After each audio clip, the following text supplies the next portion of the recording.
Okay, and hello everyone. This is Michael Condon representing the TooMedToo Star Wars Network. We've got your fix, and this is TooMedToo's Holocron House.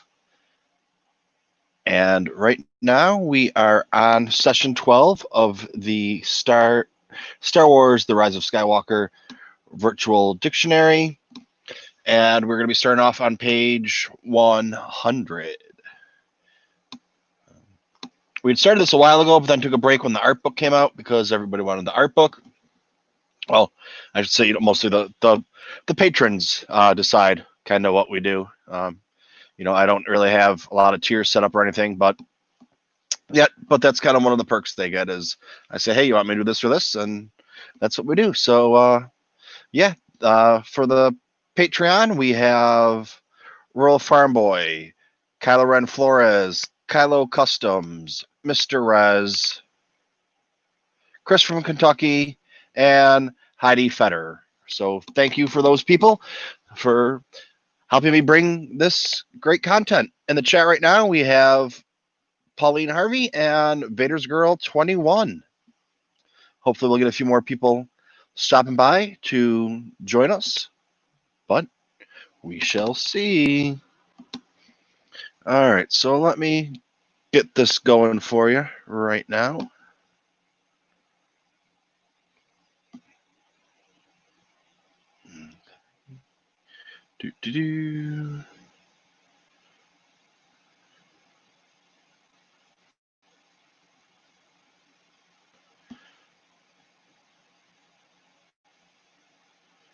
Over there. Right there. Well, I guess I never shared this either, which I usually do. So anybody that wants to hop in the chat and talk about any of this stuff, you can. Of course, you don't have to be on screen. You can do like what Patrick did yesterday. Gannon, he hopped on, and he just had his avatar up there. And we chatted. I had Yoshi Vu on and chatted with him for almost 2 hours, and then chatted with Patrick for 2 hours. So, anybody can hop on and join in anytime they want to. But, all right. So let me find the right page for us here.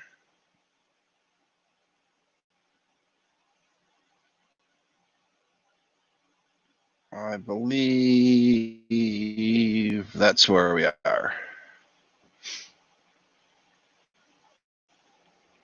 It should come up any moment. You got to remember, you got to bear with me right now. We're on bare bones right here, trying to get everything going on. But, all right, I guess we can get started. I just want to make sure everybody can hear me okay. Let me know before we start so we don't have to go back and go over it again. We got good volume. Oh, Rural Farm Boy is about to try and get in here. Oh, Vader's Girl, sorry that you're not having a good day today.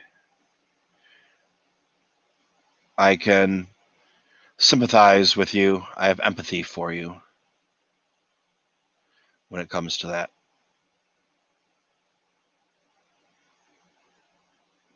So while we're waiting for Rural Farm Boy, we'll just start off, see if he can get on here or not. Chapter 5 is Posada. The spy report from deep inside the First Order ranks arms the Resistance with vital intelligence. Their enemy is readying a new fleet at Exegol.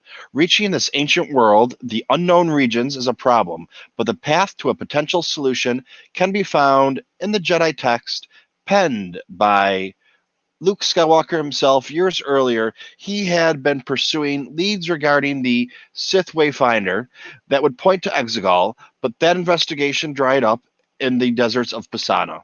It is a tedious lead, but it is all the Resistance has. With Leia's blessing, Rey takes Luke's lightsaber in hand and unites with her friends Finn, Poe, Chewbacca, BB-8, and C-3PO to begin the quest for Exegol on Pisana.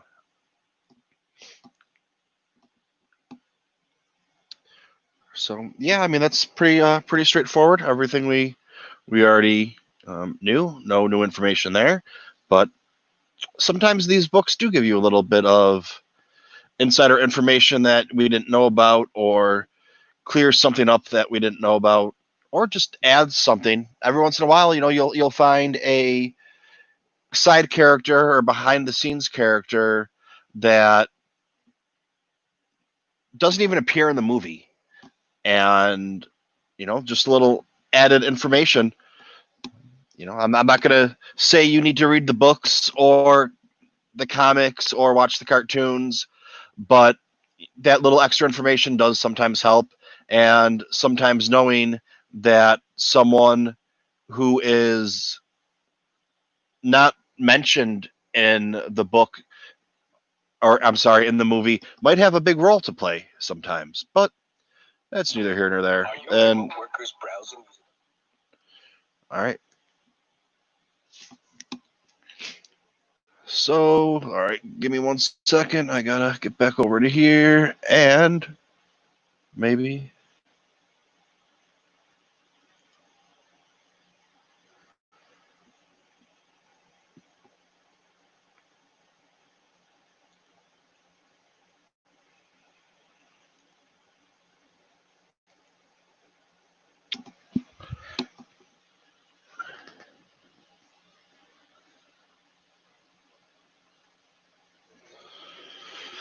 All right, so Pisana. It's a desert planet, may have a reputation for desolation, but Pisana is bustling with life and culture. Towering buttes of granite and sandstone disrupt long stretches of sun-bleached dunes and shrubland, creating shadowed valleys where water and therefore life collects. The native Aki-Aki recognize and revere both tendencies and fragility of life. Welcome off-worlders with open arms during their bountiful festival season when food and water are plentiful and ready for sharing. Between such celebrations, the Aki-Aki live an austere life, gathering food and water from the next grand level. They adapt a few advanced tools to aid in their survival, but otherwise maintain a pretty starflight level of civilization. I'm sorry, maintain a pre-Starflight level of civilization. No spaceports dot Pisana's surface, but visitors are welcome. And we have Rural Farm Boy trying to jump on here. Let's see if we can get him in. Is StreamYard going to be nice to him today? Hello, Anthony. Can you hear me?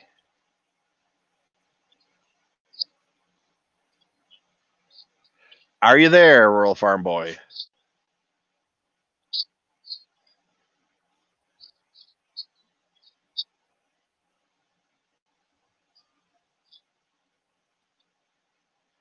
Well, we got Rural Farm Boy kind of here. I'm not sure if he's got sound or if he can hear me or not, but we're just going to keep going with this. So this top picture up here is the cave systems, which we learn about. Beneath the desert surface are caves that lead to freshwater aquifers. The presence of burrowing predators keeps the Aki-Aki from exploring this resource, but brave splunkers have tapped these troves to create wells from which spring towns and farms. To create wells which spring towns and farms. Telltale signs of possible aquifers include shifting mires, quicksand deposits that can swallow a downed skiff whole.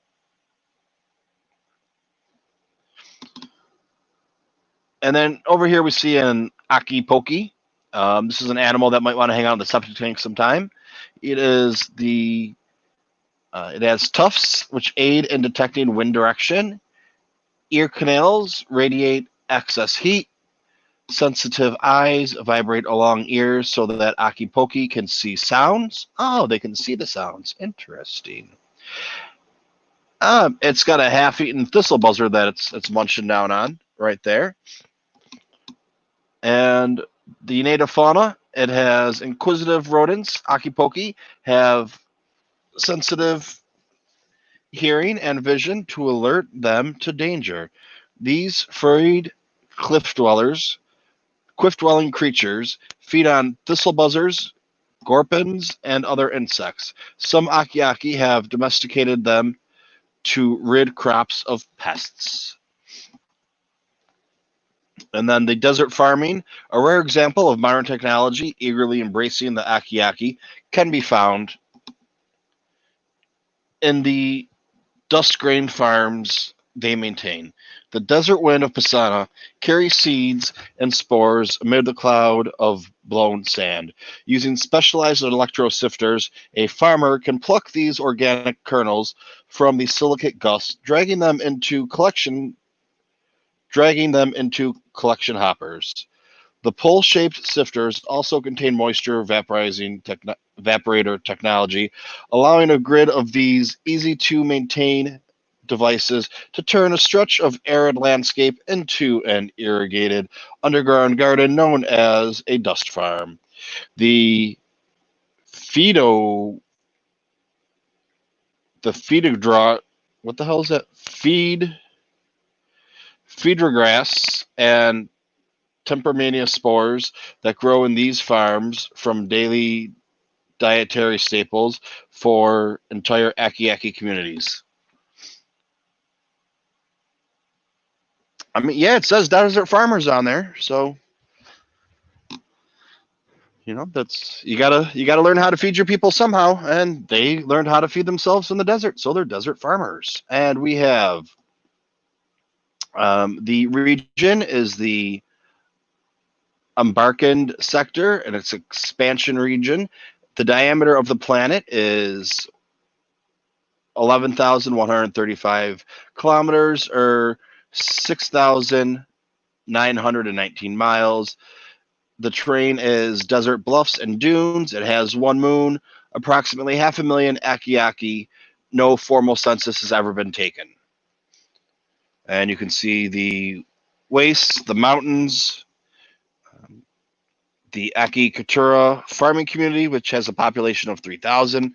So, yeah, basically the entire thing is a desert, and they make it work. Down here, you see the Forbidden Valley. This rocky valley is the site of the Festival of the Ancestors. We all know about that. And then you have a fun fact file. Pisana was a stop on the system-hopping walkabout that Luke Skywalker undertook after the Battle of Endor, when he sought to uncover lost lore of past Jedi and Sith.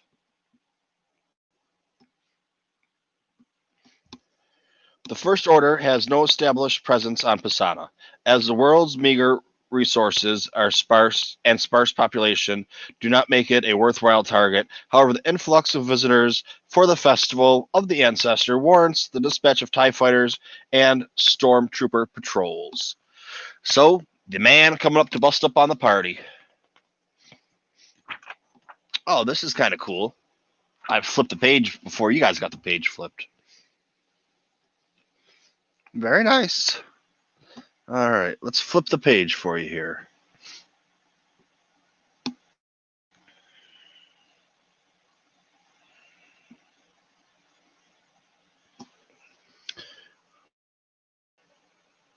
Turn the page. I'm trying.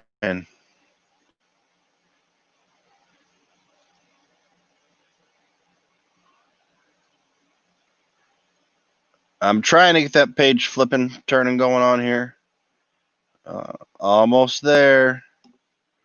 Almost there.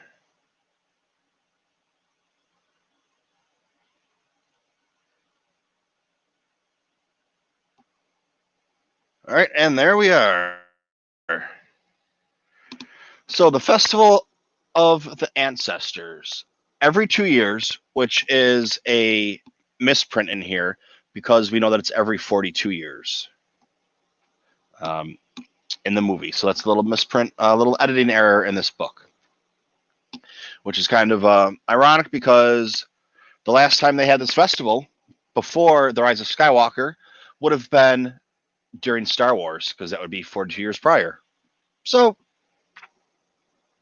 every 42 years, as recorded by Pisana's 378 standard day journey around its sun, the desert planet sprouts colorful new life in the forms of a vivid celebration. Named the Festival of the Ancestors, this event honors the past and looks to the future.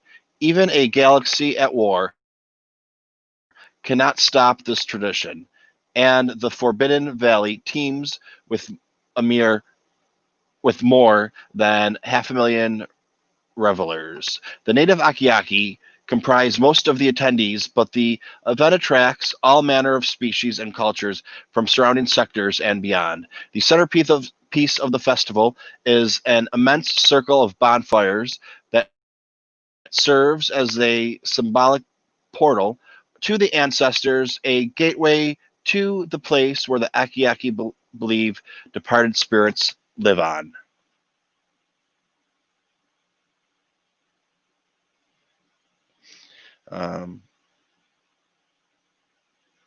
Okay.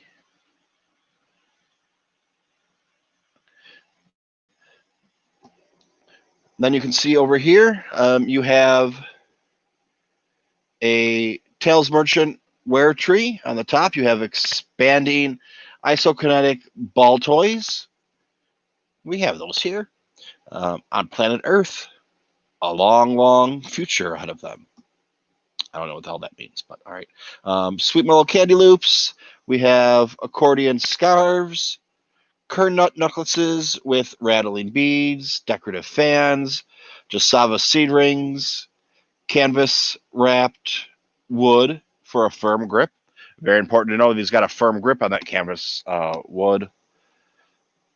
And then you have a sales and celebration. The Tails merchants that weave their way through the crowds at the festival drum up attention with colorful noisy dances.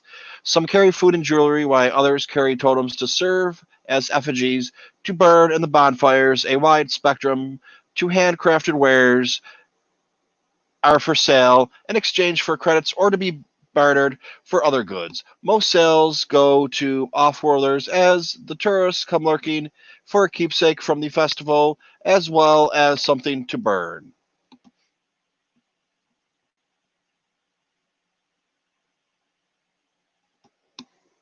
All right, so here we have Tenruka Nami. He's a food vendor with color-coded flavors ranging from sweet yellow to spicy sour purple. Got the Akibo Karaoke, water carrying orb, and a counterweight orbs speared with sweet mellow confection skewers. So yeah, he's like that dude walking around getting, all the candy going on for you. All right, now we get to some of the Aki people. We'll do this fun fact file first. Certain effigies are chemically treated to produce specific colors of smoke when burned to indicate the correct moment to burn said effigies. The Aki set off colored smoke canisters. Vibrant kites soar over the festival grounds, embedded the ancestors' all-seeing gaze. And I don't know if I said it. Yeah, we got quite a few of the patrons in here. We got Mr. Rez, we have Rural Farm Boy, and we have Kylo Customs. So we have, this is up in this top dark robe. We have Joe Depshi Gorobun. She has a jute-stained robe, callus nugget necklaces, brawny worker hands. It's very, yeah, she's got some big old hands on her right there. Trunk missing from old farm injury. Okay, so she's been through the ringer a little bit.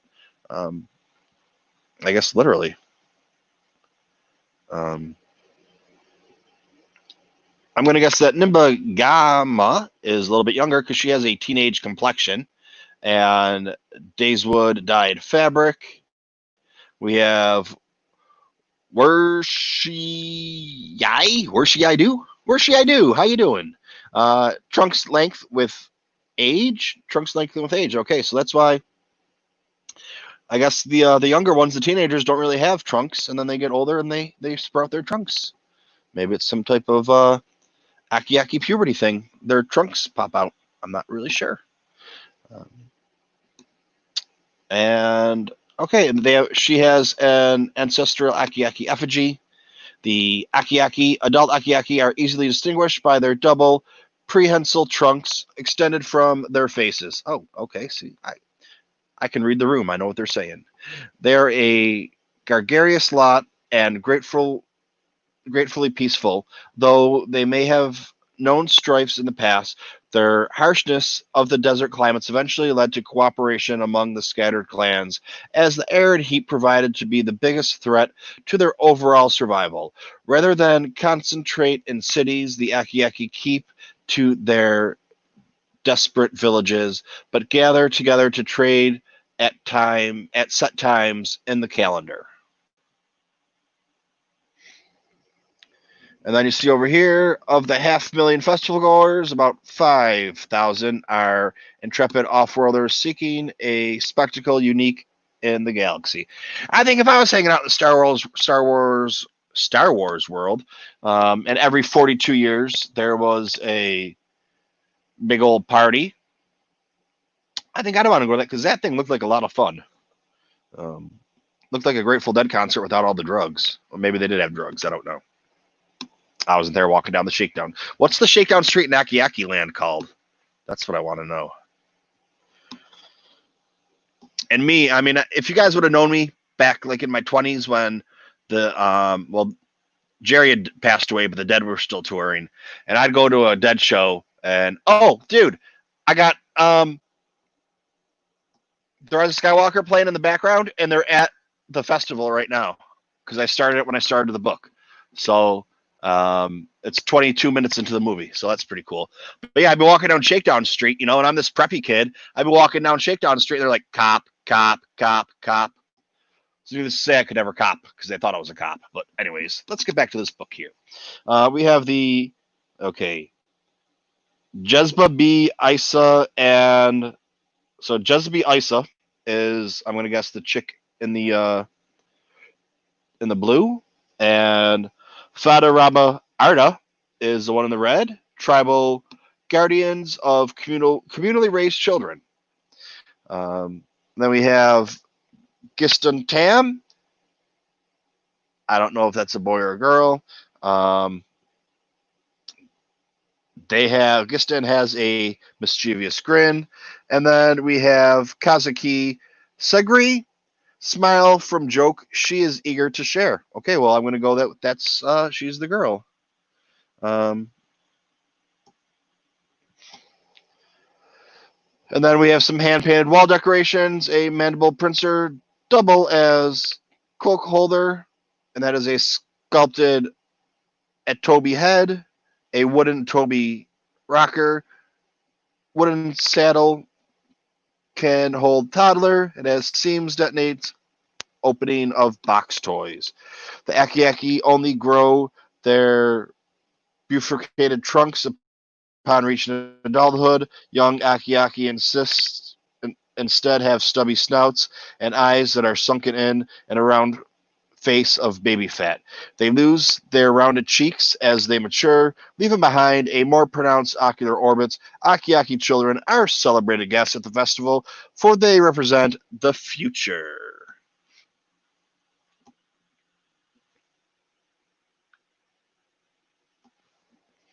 Yeah, and those little guys right there, like that, I don't know, that the wooden rocker and the hanging wall decorations, they remind me of a Curious George book. I don't remember the name of the book, but it's when they go in Curious George, the man in the yellow hat leaves him behind, and he gets in trouble with some painting. And they have some of the jungle animals painted on the wall. It's kind of reminds me of that, but probably no relation at all. Or, I mean, these guys are a couple years older than me that are doing this stuff, so maybe they grew up reading the same books that I did. Curious George, can't go wrong with that. Make sure you're liking the video and you're subscribed. Share it on your YouTube and your Twitter and your Facebook and your Twitch and all the things that you kids do nowadays. Put it on your Instagram. Get me IG famous. Why isn't this switching over now?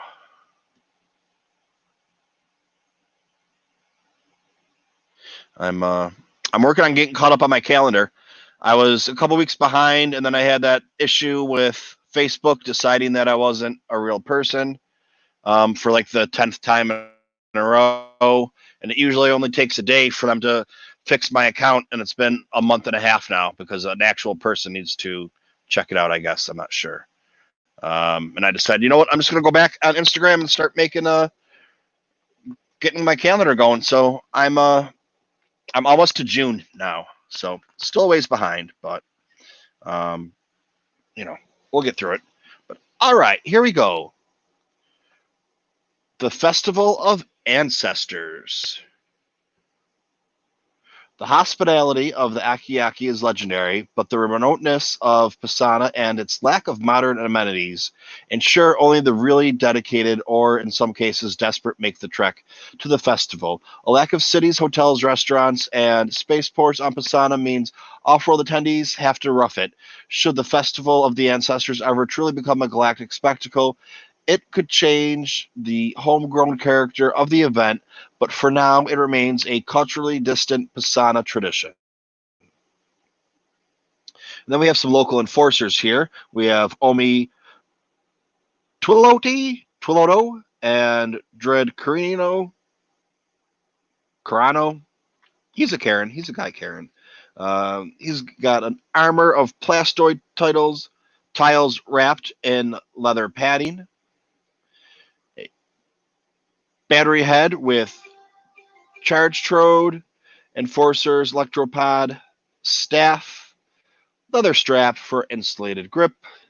And we have the picture up there. We have the xenologist Jaina Smith, a regular attendee of the festival. She studies the ancient language of the Aki-Aki and notes recurring symbols and themes found in culture native. And okay, so here's the thing. I didn't even finish that because I just got an idea in my head. Worlds such as Kana, Klatooine, Cyrillar, and Tatooine. Now, the book says every 2 years, and it's saying that this xenologist, am I correct? In the movie, they say it's every 40 years, the festival?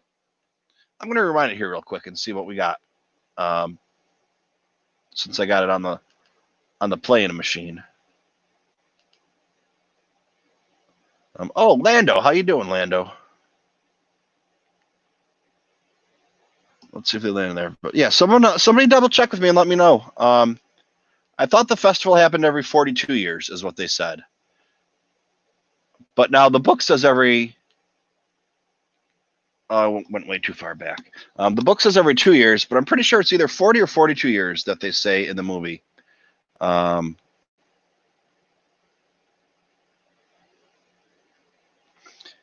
the 40 years would make sense, or 42 years. Yeah, it's every 42 years. Okay, well, it has this human-looking person that's a regular attendee at the festival. I mean, maybe she's not human, but then again, like we know, I forget when we had the solo watch party the other night in the septic tank. It doesn't say Viden Dross is human, but he's human-like, I think, is his species. It doesn't name what it is. It just says human-like. So maybe it could be somewhere around the, same thing here. But all right, we'll see. Local enforcers. Large throngs of jubilant visitors can on occasion become unruly, so the Aki-Aki tribal chieftains, who can afford to enlist mercenaries to act as hired security, while keeping an eye on merrymakers who might turn into troublemakers after one too many cactus bleelies. Rural Farm Boy, you need to get into the cactus bleelies. Put down the spotchka and get some cactus bleelies going on.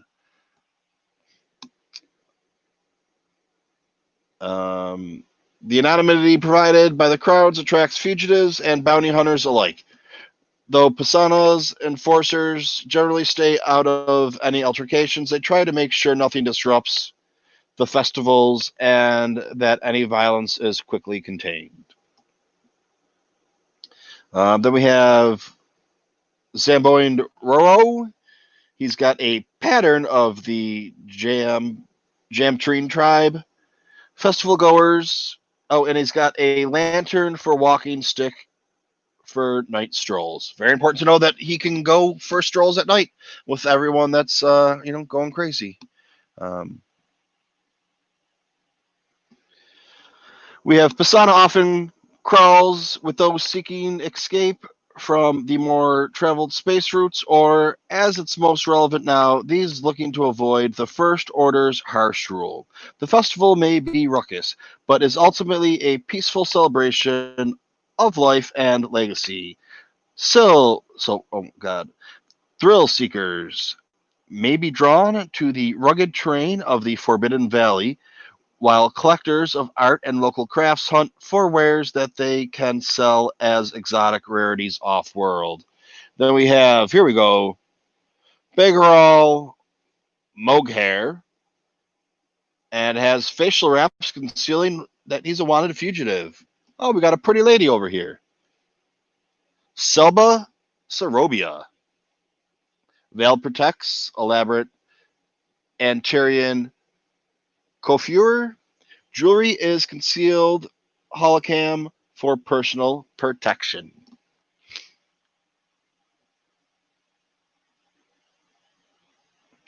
Oh, we got Pete stopped in here and Raven stopped in here.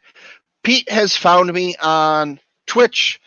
He linked up his Amazon Prime account to his Twitch account, and included with his Amazon Prime, he subscribes to me on Twitch, which throws a couple dollars my way. Just so you know, if you do sign up for that, you need to renew it every month. So you actually need to go into Twitch once a month and hit subscribe. I don't know how it works. It goes retroactive from last time or does whatever, but whatever, every little bit helps. All right, on to the next one. Oh, we got some lovely ladies over here. We'll get right to the lovely ladies. I hope they're ladies. Maybe, let's see who there we have. Siphony Still, Van Beck Rasilva, and Charlu Sissy. She's got some keen hearing with them big old ears on her. Cassarian Montrals help with space perception, and hand-dyed Daphneal.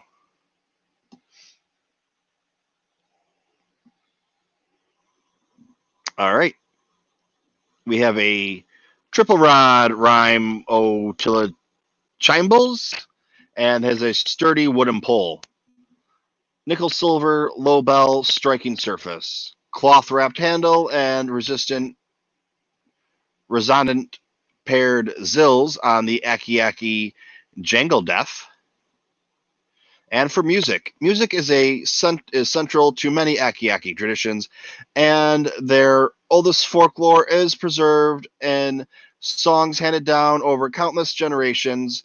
Their double trunks and hardy lungs have prompted the development of a diverse array of wind instruments. The Aki also relish using their broad hands and feet to slap percussion instruments in many sizes, some improvised and others intricately designed. Other performers visit the festival to see Aki virtuose in action. Music lovers simply love the heady mix of storied heritage blended with creative flair and innovation that ensures no two performances are ever the same.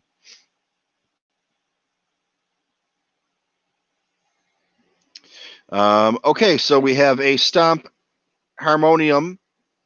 It has valve keys and step bellows, compressor tone targets. It has a fluke blade, fluke bladder pipe black sand. Then you have a fest box drum with tribal markings on stretched surface. Primary Tidian Archy horn. And that is a twindled Eakin horn. Erk horn. There's no N. I'm making up letters. Sorry. And we have a Resonator Erk antlers. Oh, here we go. Here we got the dancers. This is a Kasurian dance troupe. I missed that at the bottom with these pretty ladies over here. They might be giving Twi'leks a run for their money. I don't know. I don't know what you guys think about,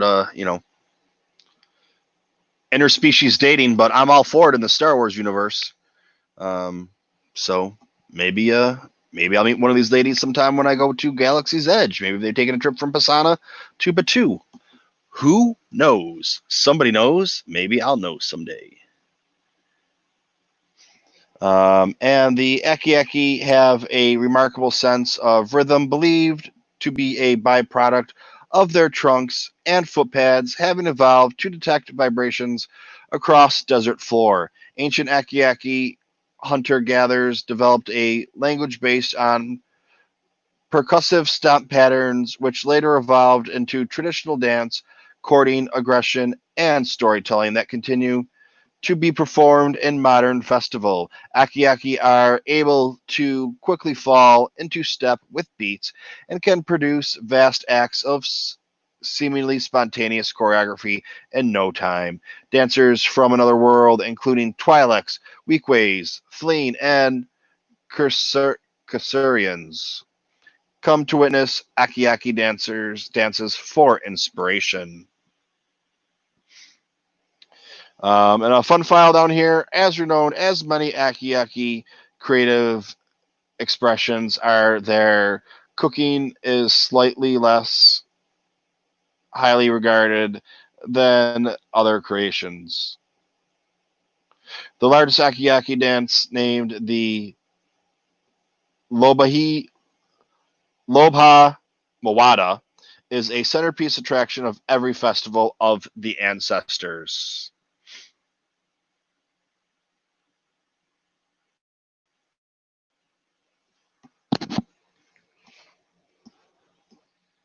All right, so let's see here.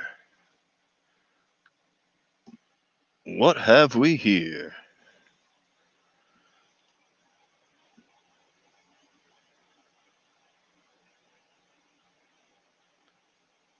All right, trying to get there. And we got there. All right.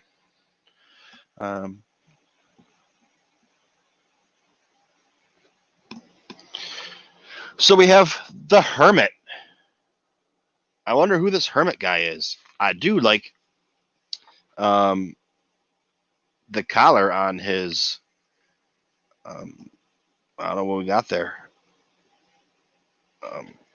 In between like a robe and whatever. I don't know. Maybe we'll get to that. We'll find out.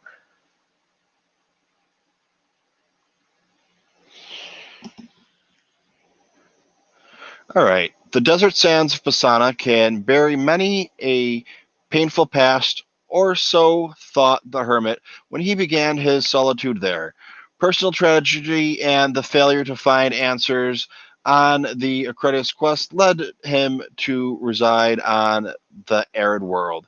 He found comfort in helping the native Aki and in witnessing a friendly community of modest means. It was a far cry from the life of affluence he once lived, and and it centered him, causing the hermit to reevaluate what matters most. What starved off his exile and instead became a simplified life focused on virtue. After becoming keenly aware of the enemies he had made, the hermit concealed his identity during his time on Pisana. It was not only for his own safety, but the safety of the community of Lurch Cannon. It was they who dubbed him the Hermit. We have, all right, armed and dangerous. Through living in an uncluttered, peaceful existence, the Hermit has not abandoned his well-honed vigilance. He knows that he is a target for the First Order, so he takes care to avoid attention and disguises his identity. The heavy robes he wears conceal personal climate control systems, which diffuse his sensor signature so that trackers with his accurate sensor profile will fail to spot him. The Hermit's sidearm is an unpowered prod pistol that won't set off blaster detectors. Though the First Order has not occupied Pisana, its presence will not be a surprise during the festival season, which attracts visitors from nearby systems, including those who may be fugitives from the regime. All right, and here we go. We have a custom-crafted prod pistol. It has a photo multiplier, Novaless Sonic Optics computerized imager, 35 kilogram pull, flexicord bowstring, removable cartridge for magnetized field stabilizer, magnetic field stabilizer for true trajectory firing, scope optics processor, prod limb, it's collapsed right now, a mechanical trigger, Tybran mother of pearl finish. Ooh, that's a very, very fancy gun.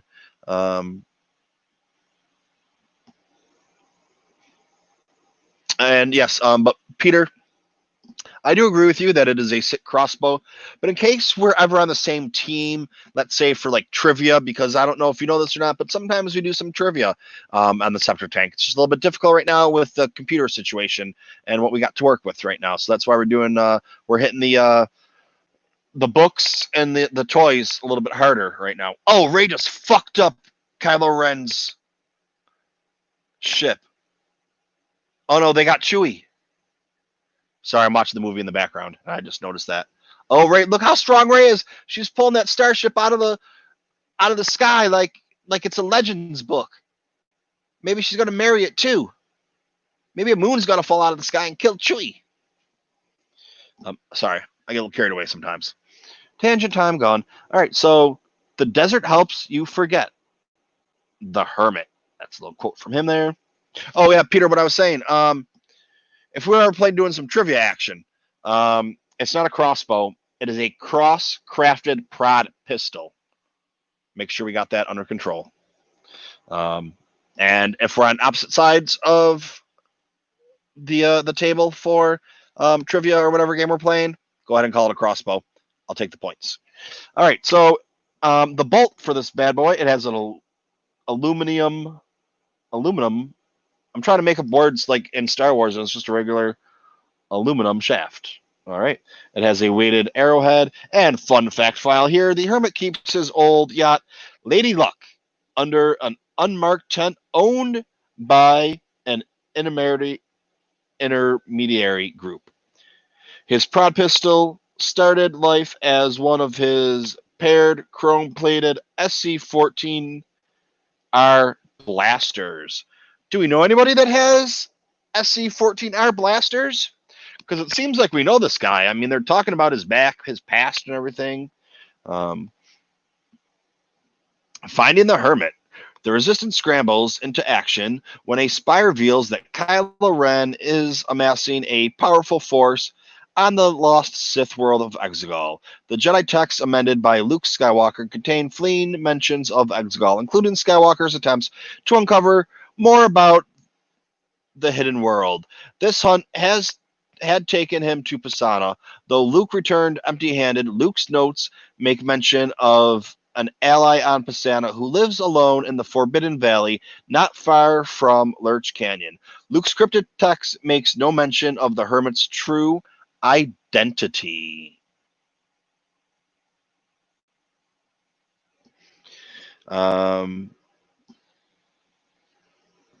Tularia Wind Raiders helmet. We got a side view here. Oh, I just got a notification. Andrew Fantasia just posted a video on quarantine. So it's not live. So what I'm going to suggest you do is stick around here for a few more minutes. We're going to do a couple more pages, probably try and keep it about an hour-ish, depending on what's going on. And then after that, hop over to check out Andrew's video about quarantine. He did one last week about the Legends material, Legends books and things like that, because we all know how important canon is. You can't have Star Wars without canon, otherwise it's just fan fiction. And nothing against people that like Legends. Legends is just glorified fan fiction. George Lucas said, "You want to put Star Wars on a book and give me some money? Go ahead and do it." Very few did he say no to, or after the fact say, "You got to pull that off. We can't have that anymore." Like Jax the space rabbit is one of the ones that come to mind, where he was like, "Get this shit out of here, dudes. What are you talking about? You're crazy." But all right, let's get back to this. Steam lining and storage space for breather tanker. He has a glare shroud and while flaring, hermetic seal, artificial material, insulating collar with fluff wharf pattern, collar with personal climate control system, sensor shrouding, Thafts the Flu hide coat. Royal Farm Boy, I'm going to need a pronunciation on that. Custom crafted prod pistol. It's cocked right now. He's got the cock. It's cocked in his hand. He's ready to go. Resistance scrambles into action when a spy reveals that Kylo Ren is amassing. Oh, I just read that. Okay, so his walking stick. He has a transmitter unit on it, on the head. Sorry about that. Excuse me. Three-fingered glove falsely imply non-human species. Twine holds splintered cane together. He's got a long coat, sweeps clean tracks into the sand, so you can't track him by the feet. Very nice, very smart. The Hermit's walking stick is a Niaoui wood body. Solar receptor keeps transmitter charged. And I know we got at least one more page in us.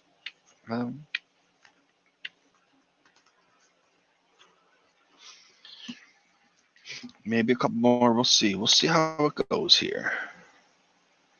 All right. Let's see now. I'm wondering who this debonair man is. I really do like that that coat, though. I used to have a leather print couch, actually.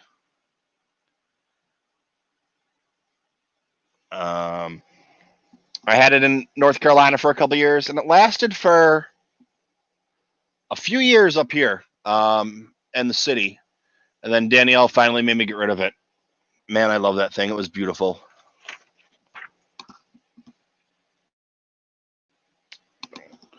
All right. So here we have the Treadable.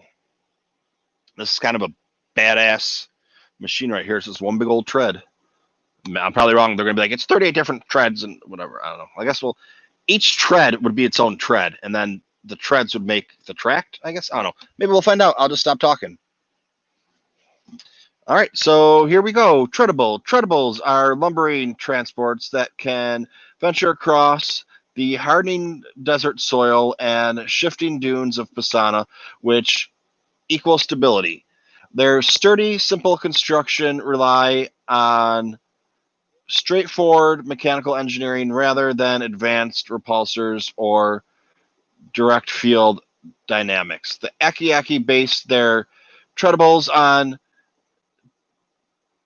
discorded crawlers left behind by off-worlders, machining replacements components as needed.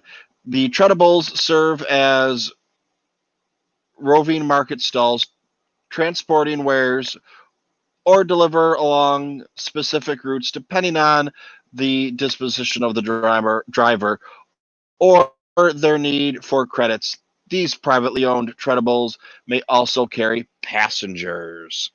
I don't know if this book, if they're going to tell us who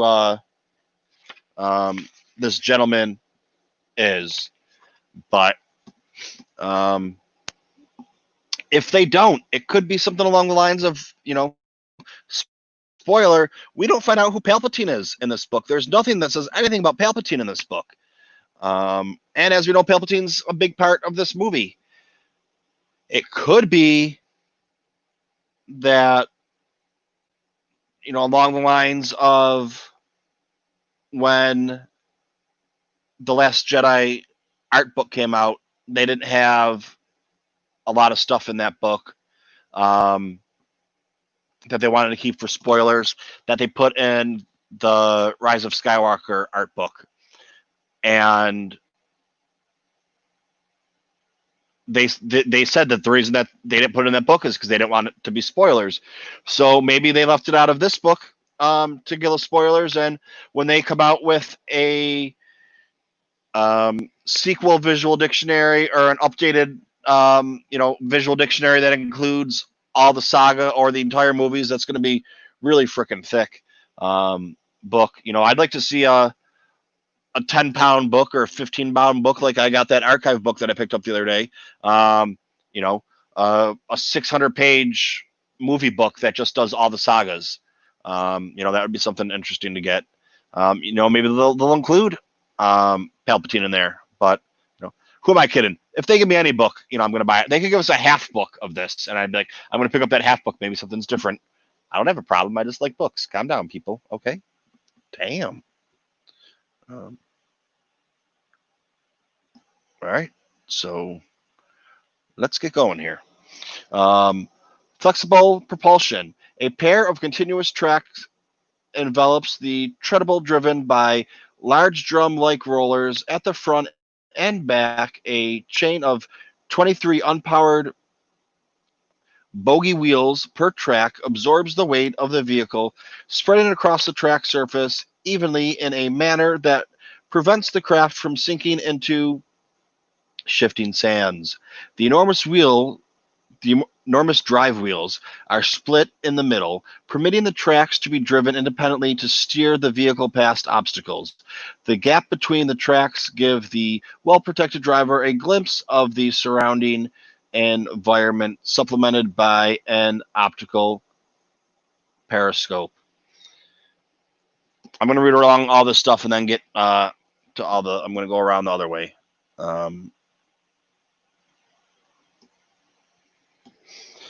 So we have a fun fact file here. The differential gear mechanism runs right through the cabin of the treadable. It is enclosed in a sound dampening insulation that goes an incomplete job of canceling its noise. Although visibility for the driver is hampered by the tracks themselves, the vehicle does not attain speeds where quick reaction times are a necessity. And who named this thing the treadable? I'm gonna guess they were drunk or hungover. They're just like, it's a treadable. Who cares? Because if they would have been high or puffing on something, they would have had like some long ass name for this thing. In my humble opinion, I don't know. It's what people have told me about those things. I don't know anything about them. So, anyways, we have this picture down here on this page. The Cloney, the driver of this particular treadable, keeps her cabin filled with a wide variety of wares collected from the circuit of stops she travels. Passengers are encouraged to browse during the plodding journey, which always seems to last just long enough to land a profitable sale. Prices are not listed, and everything is negotiable. And coming around over here,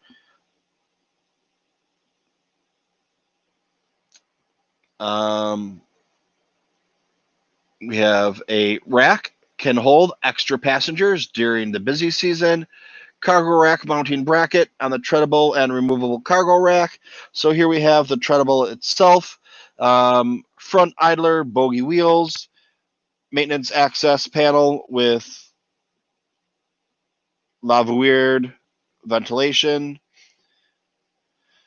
The entrance portal, cargo cage, passenger area, track tension, rear drive wheel.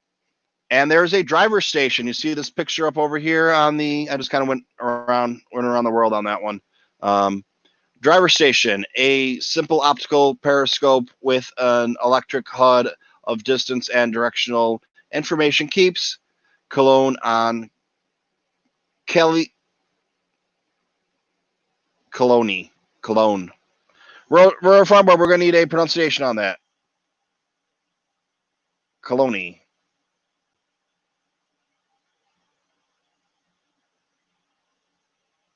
Real Farm Boy said the driver of the treadable, Cologne. Okay, he's yelling at me now. He's yelling. It's not like I'm saying, not like I'm calling it the Tantive instead of the Tantive, or the Tantive instead of the Tantive, Tantivoni. You know, some of these names in here are hard, and you know, if I was reading this to myself, I'd sit there, I'd sound them out and talk about it and try and figure out what it was. But when I'm just reading on the fly and you come up with these words, it's like they really are foreign words. They're out of this world. Get it? All right. So we have a improvised barrel seat. It is a legume filled sack cushion. So you got some nuts for your nuts. Hoary Digwart's Fonz. It looks like they took something from Harry Potter right there. Dried pre-measured bundles for festival bonfires. Looks like they took little Harry Potter shit and made that into a broom and just like, throw that on the fire. It'll burn nicely. You ever thrown a broom on a fire, man? That thing goes, woo! I mean, Anthony's from, he's a farmer. He's a farm boy, so, he knows about his bonfires probably. Oh, my ex-fiance, man, her father has a bonfire every year. He lives on a farm, and everything that they have that can go in the fire, they save up for a year, and they just throw it on the pile and throw it on the pile. And I mean, you're talking about on a working farm, like this shit is huge. You got to be like 100 feet away from it once this thing starts going because it gets so hot. It's like if you took a house and demolished a house, like the pile that it would be right there. And there's other stuff that probably shouldn't be in there too.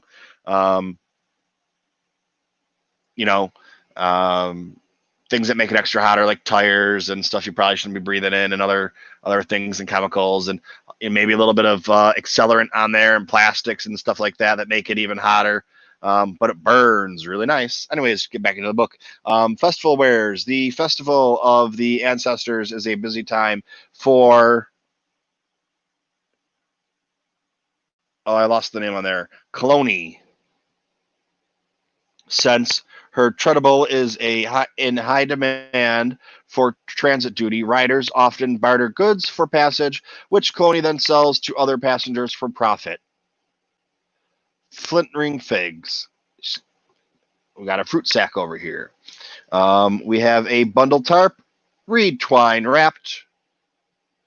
And then we go to the manufacturer Pisana Kitha Gara Do. On this fun fact file, it's Heavy Works. That's who makes it.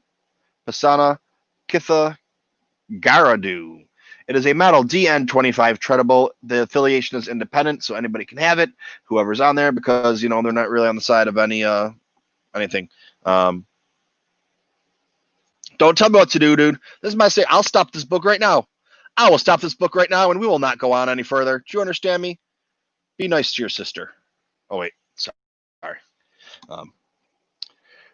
It is 4.54 meters, which is 14 feet 11 inches tall. The length is 14.5 meters, which is 47 feet and 5 inches. It has one driver crew. It goes 40 kilometers an hour, which is 25 miles an hour on the train. It depends what that is. It doesn't have any weapons. All right, over here. Oh, here's Cologne. Flinty and age-worn, Cologne has been driving her treadmill for decades. Oh, Josh Wolf is premiering a video right now. I don't know if you guys follow Josh Wolf. He's a comedian. He's pretty funny. He does used to do a podcast with Freddie Prinze Jr., and that kind of cracked me up.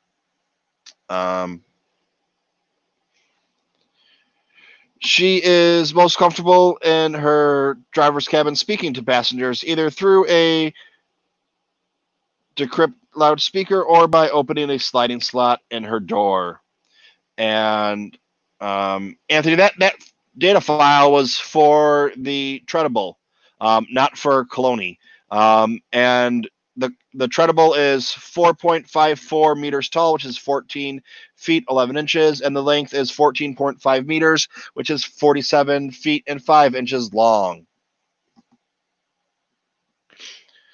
Josh Wolf, I just told you, he's a comedian. He did, I forget what the name of the podcast was. It was The Prince and Wolf, something like that. They haven't done it in a couple months because Josh Wolf is traveling again, I think, or doing something, or went to Vegas. I don't know. Yeah, it's just a couple of guys just sitting around talking, and Star Wars comes. It's not a Star Wars podcast, but Star Wars comes up because Freddie Prinze Jr. But they just talk about everything, and they're I'd say they're guys I'd want to hang out with. They're fun guys. Whatever. Doing their thing, whatever. But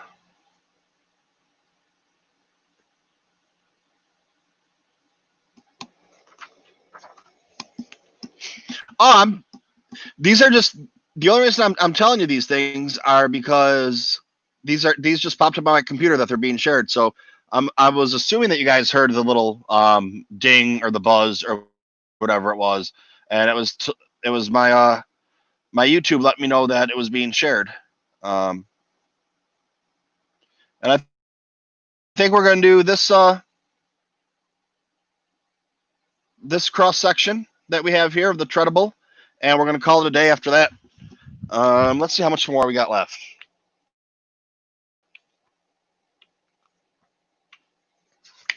Yeah, we got another 10 pages after that, so we're going to call it quits here, and then we'll finish up Asana on the next round.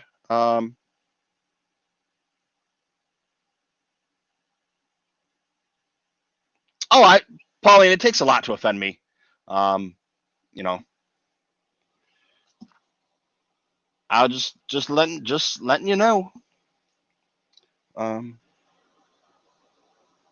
So the treadable cross-section of view. So we're going to go throughout continuous track propulsion is an extremely antiquated means of locomotion. Its reliability in the face of harsh weather conditions and unstable terrains see it as a continued use, particularly on impoverished worlds. The segmented track is made of a composite manganese plastode alloy for lightweight durability.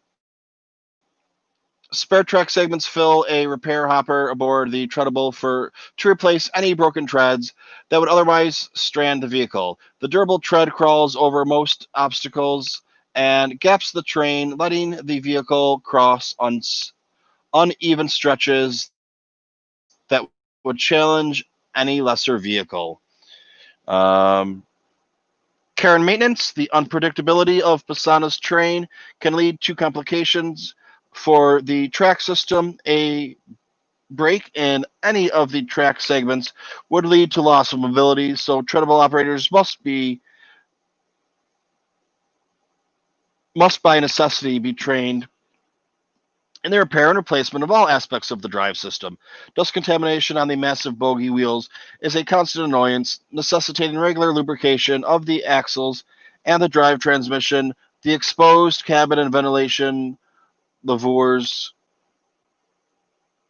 That's not levers, is it? No. Levers. That's a kind of microphone. That's a microphone you put on your lapel. What the hell? There you mixing up words. They're putting English with French and Huttonese, and I can't even speak English barely. So,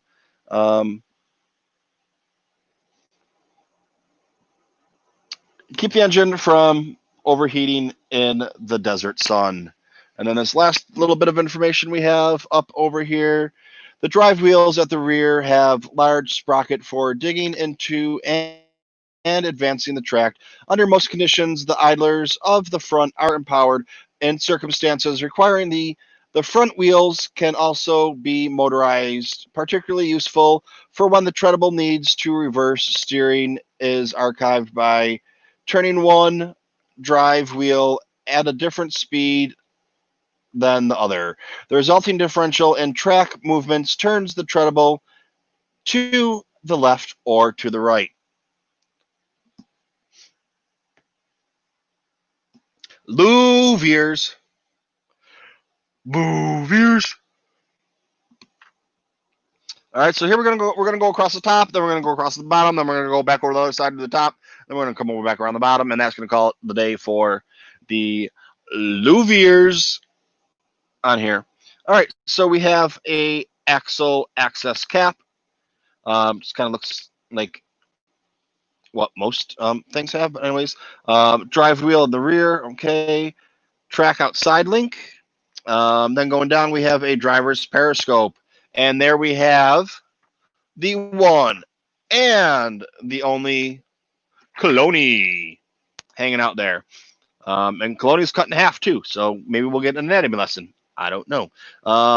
Pinion gears, electroacoustic dust repler frame, weight reducing bulkhead clout, telescoping drive shaft engineering.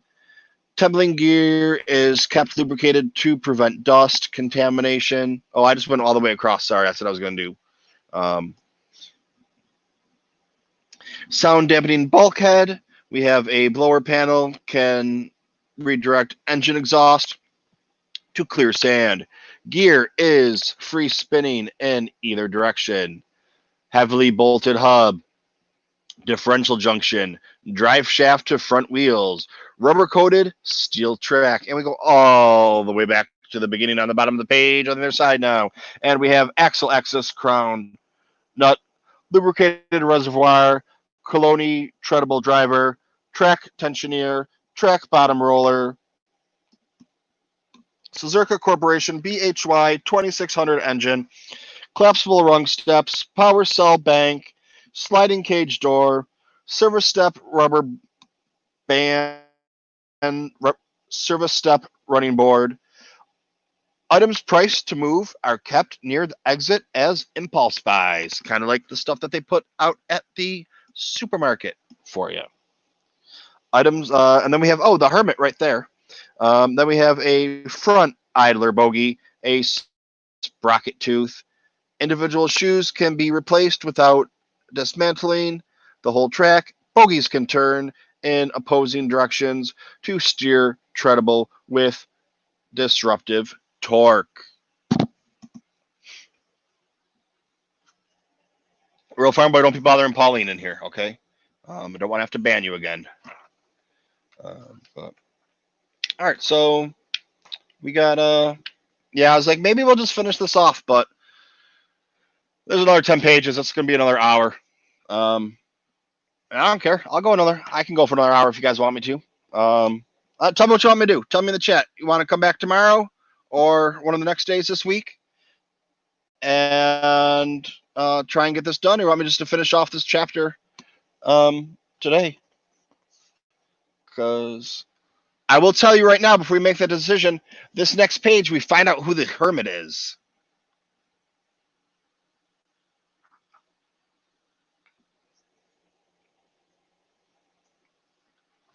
And I purposely skipped over something,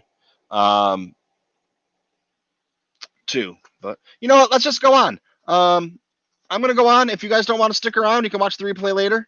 I'm going to try and get this bad boy done, I think. Okay, so to the east, passage, Lando Calrissian to Cloney. Lando Calrissian says come back. Oh, all right.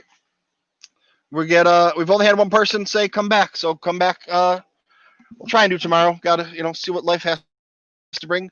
Put a little bit of teaser for you. Give you a little bit of sizzle right there. And sizzle. Maybe not. And sizzle. Okay, we're going to try one more time. And sizzle. Okay, and sizzle. Maybe there's no sizzle left. Maybe I ain't got it no more. No more sizzling on my part.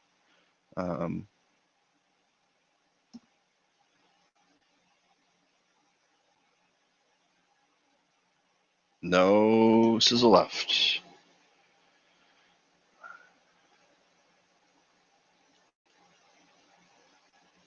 Oh, Lando Calrissian on the next page. But we voted for no more today. So we are going to check that out. People are saying tomorrow, today. I'm done. I'm not going to do it anymore.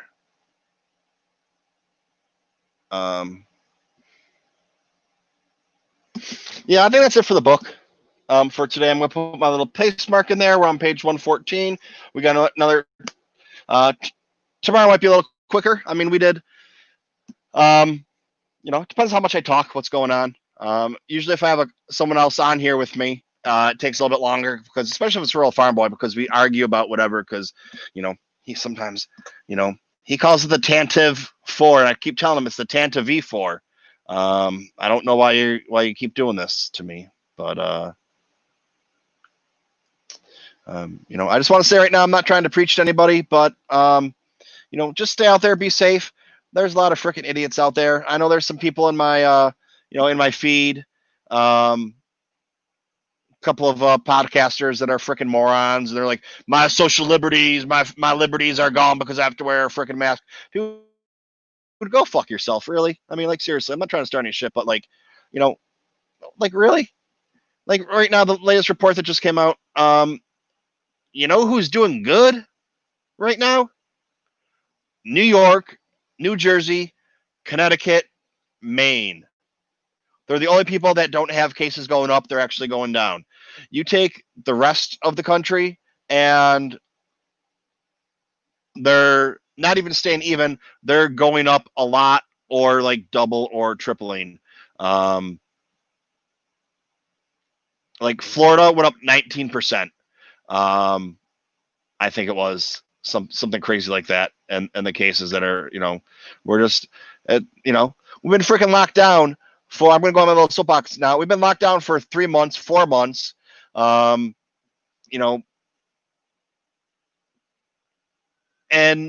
for what?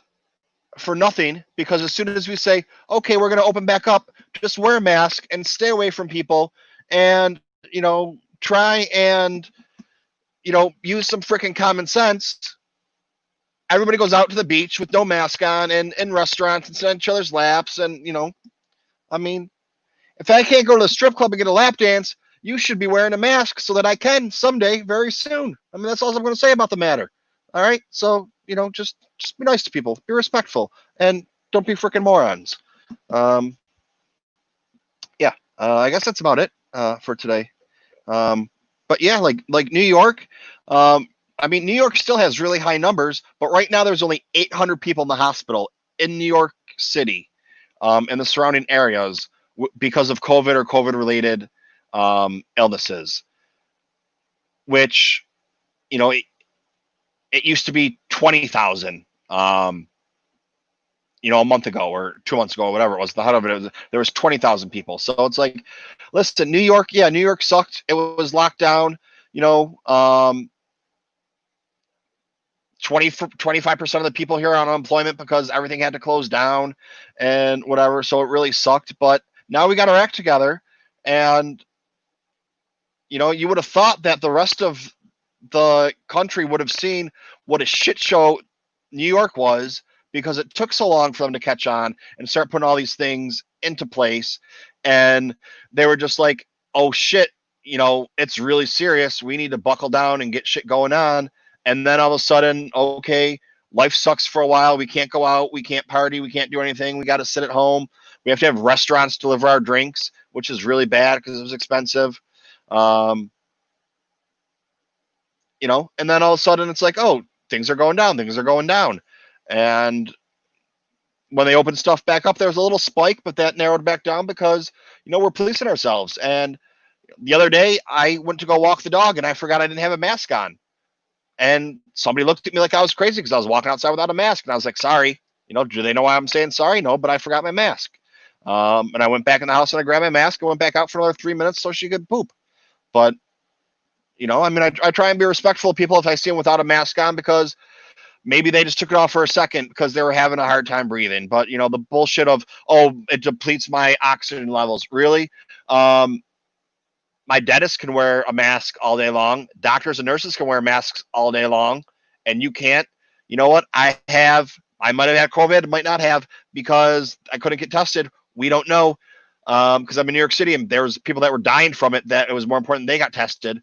So, but I had a mysterious respiratory illness or issue a few months ago, and I'm still out of work because of it, because I can't pass my physical to go back to work, because I have to explain to them why I have shortness of breath, and my doctors are still trying to figure that out. I can still wear a mask. Is it nice? No. Before, it didn't bother me if I was sitting around. Now it's 95 degrees and 90% humidity. It's tough for me to breathe. But you know what? My dog's got to go out and poop and pee. I'm wearing a mask in case I didn't have it sick, or I didn't have it. And if I did have it, I don't need to wear a mask. Nobody's going to catch it for me. So we think. We don't know if you can get it again and transfer it again or whatever. But if me putting on a mask makes people feel a little bit better because they don't know that I've had it, so it makes them, a little bit happier because they see me and then they're all freaked out or pissed off or whatever. And if that's the worst thing I can do is the worst thing in my day is put on a mask and having to use my inhaler, one extra pump throughout the day, because I got to use an inhaler now because of the damage I have to my lungs and shit like that. And now I need to get a line on edibles because I can't smoke anything. Which I didn't do before anyways, but I'm saying just if I did. So any people that want to mail me edibles, let me know. I'll give you my address. I'll send you some Venmo stickers, whatever you need in return. But yeah, anyways, so yeah, that's about it. That was my little soapbox thing, just because, everybody shit on New York, and it's not, I don't care about you shit on New York. Go ahead and shit on New York, because this place is a shit show. It's a joke. Going all the way from the governor to the mayor to city council and everything. It's all just, people just do whatever the fuck they want. They don't give a shit. They're not trying to get an agenda going on or doing anything. It's their own agenda. It's whatever I feel like fucking doing today is what I'm going to do. And that's what I'm going to say the laws. And that's what the rule is. De Blasio's a douchebag. So I mean, just, yeah, I don't know, man. Just, do what's right. I mean, it's like, does it really hurt you? Like we talked about it last night when Yoshi was on. It's like, yeah, it sucks that I can't go to a restaurant and eat. But if that's the worst thing that happened to me, somebody had posted the other day, it's like, I didn't think I'd have to fight for my right to go in a restaurant and eat. And it's like, they listed all these things. And it's like, that's bullshit, first of all, because the shit they listed on there, those aren't rights. Those are luxuries. Going to be able to sit down in a restaurant, that's not a right as an American or a human. Take your food to go and sit your ass at home. I'm sorry that you hate your wife so much and you've been locked up with her and you want to kill her. And, the only way to get out is going to have some beers with the boys. Well, you can't do that anymore. Sorry, fucking deal with it. Grow up. All right, I'm going to stop now because I'm just ranting about everything. And I'm not talking about myself because I love Danielle. Danielle's great. Danielle will be like, go record something. Okay, fine. She doesn't care. Here, I'm going to make us dinner right now so that it doesn't interfere with you recording. Great. You know why? Because I got to keep her, and I love the woman. And we sit next to each other 24 hours a day or in the same room in a New York City apartment, and we're still happy-ish. So,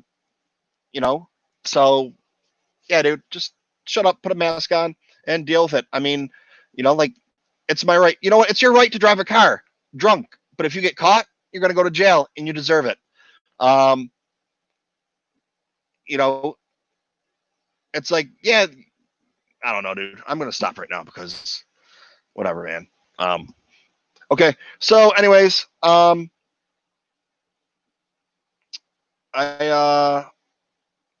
a couple more pages. We got about another 10 pages to do of this book, or of this chapter. And I think that's about it. I think I'm going to try and get Danielle actually had to work today for a little while, so she's not home. And I think I'm going to try and do a couple of quick little collector with Kylo videos, at least get those recorded. I should be able to fit a couple of those in to get us through the week or so in case I don't record any of this or do some double up action like we did before. Put those out at 5:30 or 6 and do this a couple minutes later because those are just really quick videos, but we'll see what happens. Yeah, so I'm going to try and see if I can fit some of this in tomorrow. What do we got? We got another 80 pages to go, which is roughly about another 8 sessions. So hopefully we can get some shit done. Everybody that's on here, make sure, I know I talked about a couple other people, but make sure you check out D. Raven Spencer's podcast, Sisters with Sabers. I believe right now the only place you can find them is Anchor. I've checked from a couple other places. I don't know if they're on that yet because they are pretty new. They've only got a couple episodes. But if you follow them on Twitter, you'll see where you can just catch the link on there. It is a really, really sweet new podcast, and I look forward to listening to it. And someday I'll be on there as a guest. Hint, hint, just saying. And they're invited to come on mine as a guest anytime. Raven's been on here just talking, hanging out, and chilling, but never as like a featured guest. But maybe we'll get that worked out. If everything goes as planned, my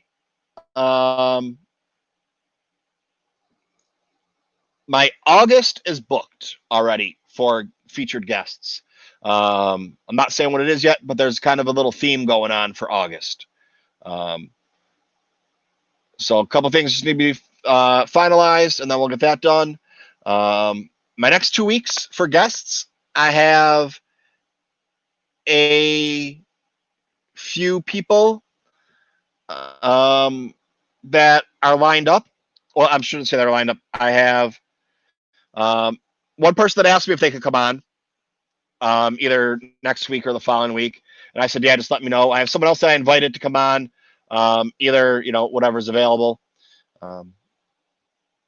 But maybe I'll shoot, I don't know, some sisters message and see if they want to come on next week, if they can fit it in. Just saying. Raven, I'll hit you up after this. Let's see what you're doing. You and your counterpart. Yeah, and they haven't. Why I have her here really quick. Oh, Christina. Christina's here. Another one of my patrons. So we're only missing 2 patrons today. I believe it's. All right, correct me if I'm wrong. So there's a group of female people of color podcasters or people of color that decided to do a podcast. And it's kind of like we're recording on Sunday nights at 8:00. Whoever can show up. And it could be 1 or 2 of you. It could be 10 of you. I think that's kind of the way it's going. It's kind of like just a big inclusive group, which is freaking amazing. I think, just whoever wants to go can go. But, well, Christina, it's okay. You've been a little busy. Christina's been working on her own YouTube channel, so check out Christina. Even though she's Christina Flores today, I don't know why she's Christina Flores. She must have broken up with Kylo Ren. So, Royal Farm Boy, you had 2 beautiful ladies having breakfast with you. How nice. I did too. I had Delilah and Danielle. But yeah, so and any news, I don't know. The Afra novel comes out next week. And I'm sorry, it's not a novel, it's an audio. It's coming out an audiobook first. I'm sure I'll throw it out as a novel. But my plan for next Tuesday is I'm going to kill that shit in one day. And I'm probably going to try and find someone that does the same thing and talk about it with them, do a little special show on Tuesday or Wednesday, just, whatever. Or maybe I won't. I don't know. I've been talking about doing stuff with books and whatnot. And I really haven't done anything along those lines like I was planning on. But now I kind of have to, because now I'm going to be getting some advanced copies, and I'm working on some other advanced copies from a couple other lines, but I'm getting some on Kindle, and I'm getting some actual books in my hand to hold on to. So I'm going to have to get those. I'm going to actually have to read and not do the Audible. I'll probably still do the Audible afterwards. I'll probably do like my plan is, like, let's say this book that comes out after comes out on Tuesday. It's not an actual book. We're going to pretend it's an actual book. So the book comes out on Tuesday, but you can start talking about it this weekend or whatever. I'm not going to talk about the book, spoilers, but I'll talk about the book. So that way I have the book, I can talk about it, and then I'll have it read and I'll do my spoiler review. But I'm not going to be like everybody else. Listen, I don't make my money off this. This is how I make my living. Putting the book out as soon as it hits, if it's allowed to do, isn't going to do me any good. It's going to make my friends not want to listen to it or talk about it. So I might actually do, I don't know what I'm going to do yet. It might just depend on the book and how much I like it or whatever else. So, but yeah, at least this way I'll be able to put out, if I want to, on the day, like, so they'll tell you a week before the book comes out, you're allowed to do like spoiler reviews of it sometimes, depending on the book. Each one's different. I'm not going to do that. I'm going to at least wait until that day. I don't know. I mean, I'm sitting here telling you this is what my idea is, and it's changed 4 times because I really don't know. But I haven't read one Afro comic yet. That was kind of the point of this. I haven't read one Afro comic, and I have all of them downloaded. Well, they come in the volumes. I have volume 1, 2, 3, 4, I believe 5 downloaded, and then I have to buy 6 and 7 and 8 because those aren't free on my Comixology. And I've read one comic book on Comixology, and that's the Chewbacca book. I read that motherfucker, and I've had this thing for like over a year. Broaxium, they're like, all right, here, listen, they did a quick little video. They're like, here, Michael, this is what, if you want, they're taking a little break right now, but if you want some comics and they know you, I said, hey, give me some comics that you think I'm going to like. And they said, okay, because, of what we know of you, we think you should check out this comic, this comic, this guy. I was like, okay. I went to Comixology or Cosmicology, and I downloaded 7,000 pages because I was like, oh, this looks good. This looks good. I like this. I like this. So, yeah. That's cool, man. We're going to see. But I'm going to go and I'm going to kill, I don't know what it is, about 70 issues of Afra. Maybe get into the Darth Vader comic where she came out of. My plan was I try and make little goals for myself. Like, I'll read books like the day they come out, and then that's it. So I was like, okay, I'm going to listen to I read with my ears. So I'm going to listen to a book an hour a day. That way I can still listen to other stuff and keep it going. And, that was my minimum. And I'm going to do some comic books every day.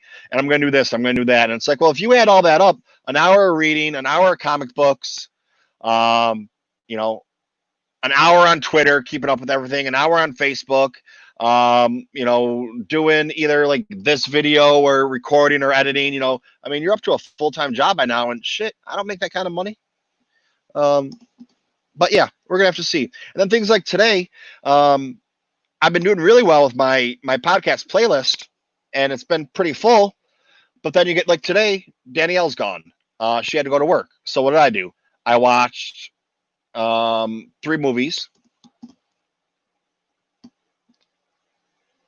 I don't even remember what the hell movies I watched. I watched one on Netflix with, I think, Ian Flux is in it. I forget what the hell her name is. I don't know.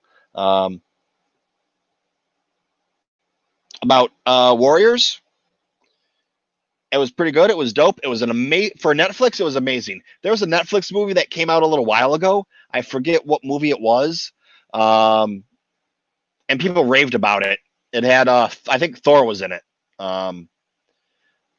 Dude, the movie sucked. Like, for an action movie, it was not good. Like, Like I'd say it was okay. But this movie that I watched today was phenomenal. It had a good storyline. It had action. You know, so I highly recommend it. The name of the movie that I can't remember. If you check out my, if you go on my Twitter page, since I know everybody on here follows me on Twitter, I posted my podcast that I listen to from when I posted yesterday until that's how my podcast list goes. It goes from what I listened to from the last time I posted. So when I posted, I posted and said, okay, this is my Monday playlist. I confuse them sometimes, Monday morning to whatever, but this is what I listened to. That included everything I listened to after I posted it yesterday until I posted it today. I named the movie in there. Well, you know what? While I'm talking about that shit, why don't I just tell you all what it was? Because I can do that on the Twitter machine. Let's see, Twitter, Michael, that's me. The Condor list. What do we have here?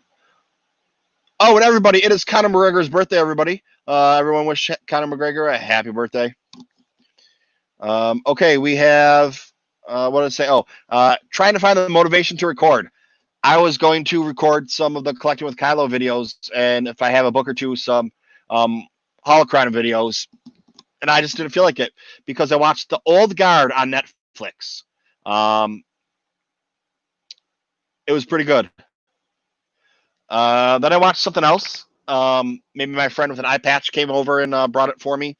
I forget what the hell it's called. It's a new Mel Gibson movie, and he is a cop during a hurricane. I mean, the man 70 years old looks pretty good. I mean, he might be, there's a report that he's an alcoholic, racist, Jew hater, or something like that. It could very well be, but I don't know. Half the shit people do in Hollywood, it's like, am I never going to watch House of Cards?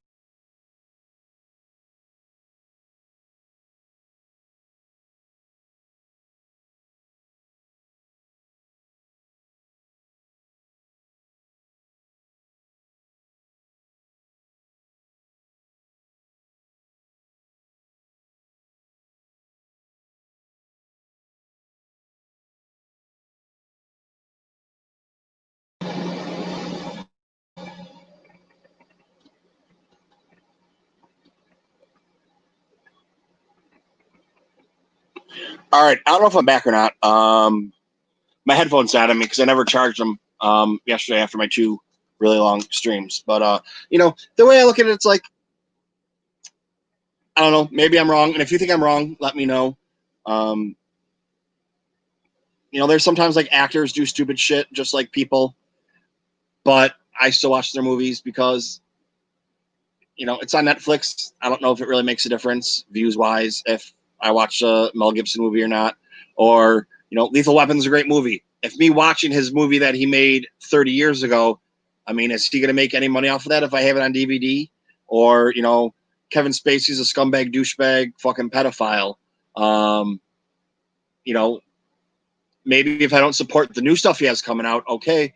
But his stuff that he'd made in the past, I mean, I don't know, like, if it's bad if I watched it or not. Just coming back up to like Johnny Depp. There was other reports. What the hell's his girlfriend's name?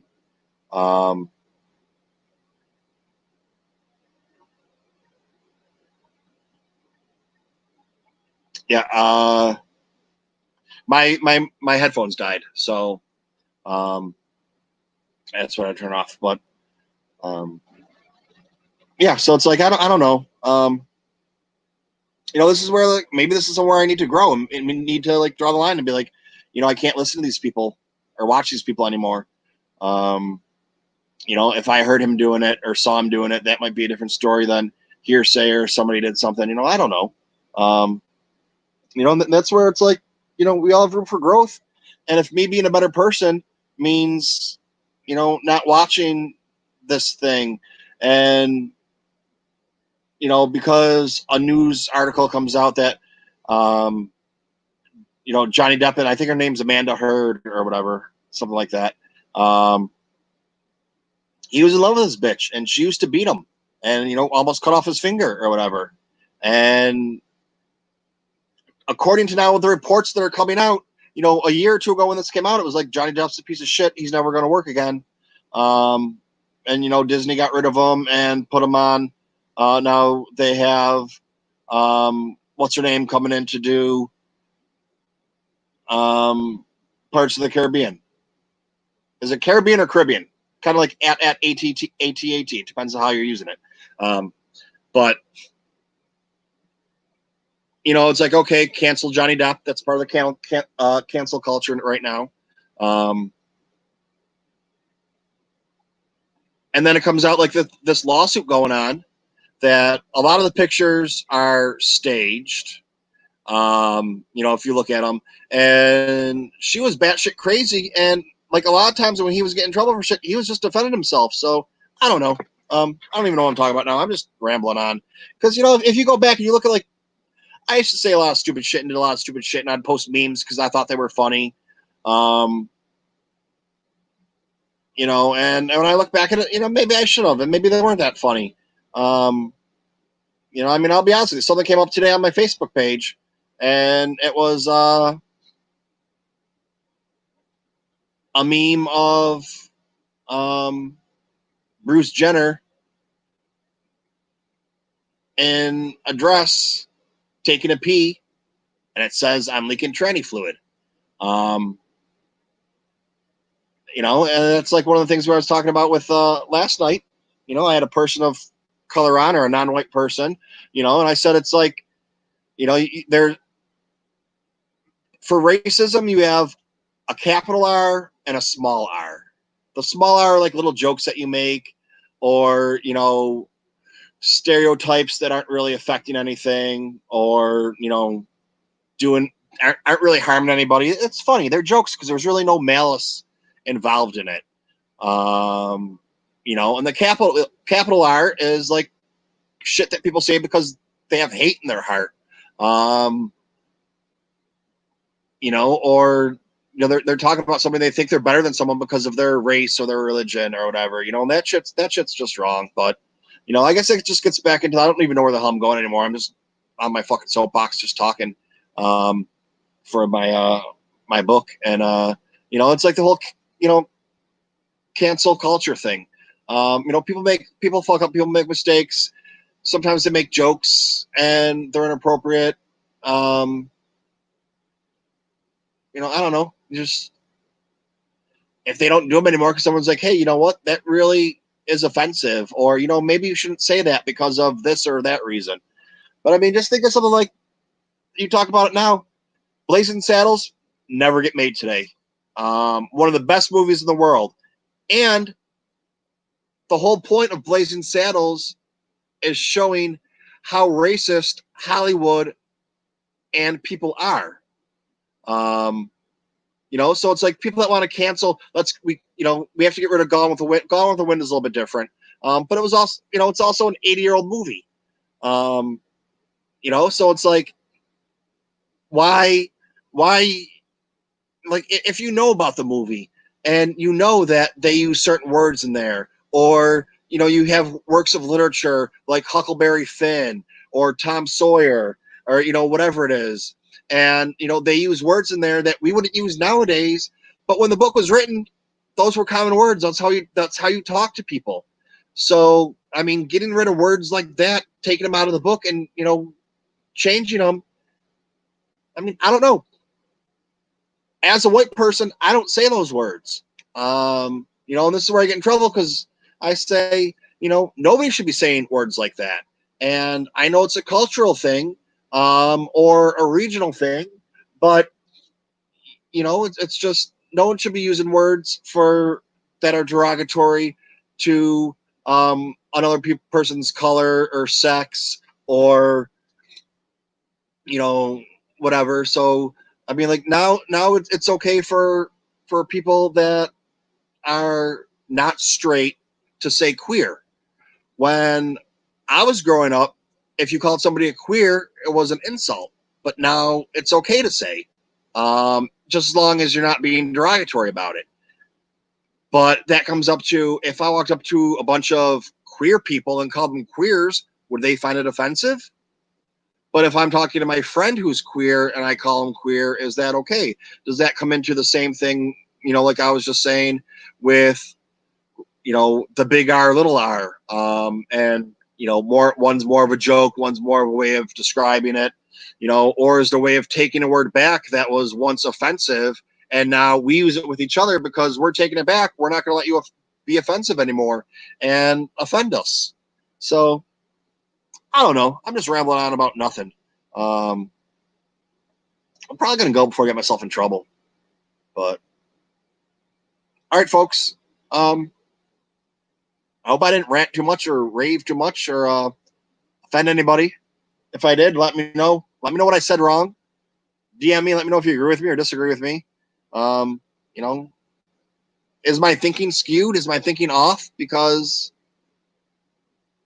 like the whole cancel culture thing and everything I just said, I don't know.